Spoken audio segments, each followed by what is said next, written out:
I guess the second thing that I saw that came to our attention was the plight of black children in the community.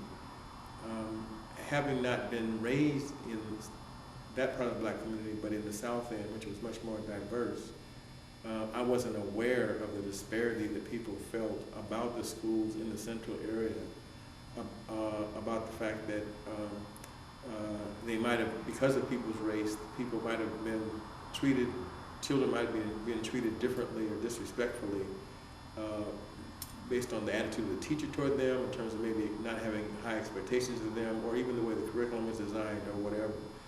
People weren't being taught about their true history.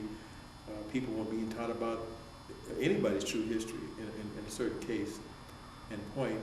And so that became interesting to us. And then the other thing that we found out was that some children were not performing well in school because of issues of poverty. They came to school hungry, and the idea was, actually through the national office and other chapters, they had done their own analysis and came out with the fact, well, how can people learn on an empty stomach? How can people start their day on an empty stomach, day after day after day? So that was the kind of and we didn't start it here, but it came from other chapters to say, well, what we did was we started a free breakfast program. And what that meant was, much like the model for having free medical clinics, that we decided to be able to do something about that. So we initially started, we had ended up having sites all over the city, but we initially started with a couple in the central area. And I did some work down at Atlantic Street Center because I was familiar with that community. I knew the director, Ike Ikeda.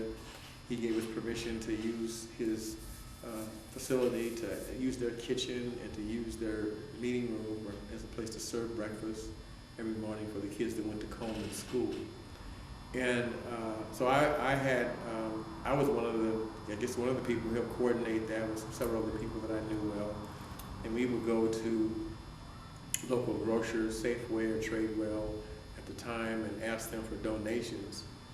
And actually we used some hardball tactics, because when they refused, we would boycott the store. Because our rationale was that they probably threw away more food than we wanted. And we were doing something that maybe they should do, because people couldn't afford enough food. We knew that probably people went to bed hungry every night because they didn't have enough food. That was one way to dispel your hunger pains, was go to sleep, And later on in life, that was very revealing to me that this was one of the first early things to deal with what now some of the issues that people deal with around homelessness and hunger and poverty, where they're all kind of tied together. But this notion that we had to focus on just on the children, and didn't have what they needed. So we didn't spend any time blaming the parents or blaming the situation. Our thing was we just wanted to feed the kids. But it also gave us another dynamic to be able to talk to them while they were eating. So we devised a way to talk to them while they were eating, and it was only with us maybe half an hour, 45 minutes, about Black history, about things that they may not know about or whatever. Positive things that people did, who invented this or who did that, or the fact that even though people talked about we were descendants of slaves, that those descendants of slaves were descendants of people who were kings and queens in Africa. So we made sure people knew that, and we knew we could almost guarantee that these are not things that people were hearing in school. The ironic thing about that too was that there were other little white kids that were poor that were in there because we didn't discriminate.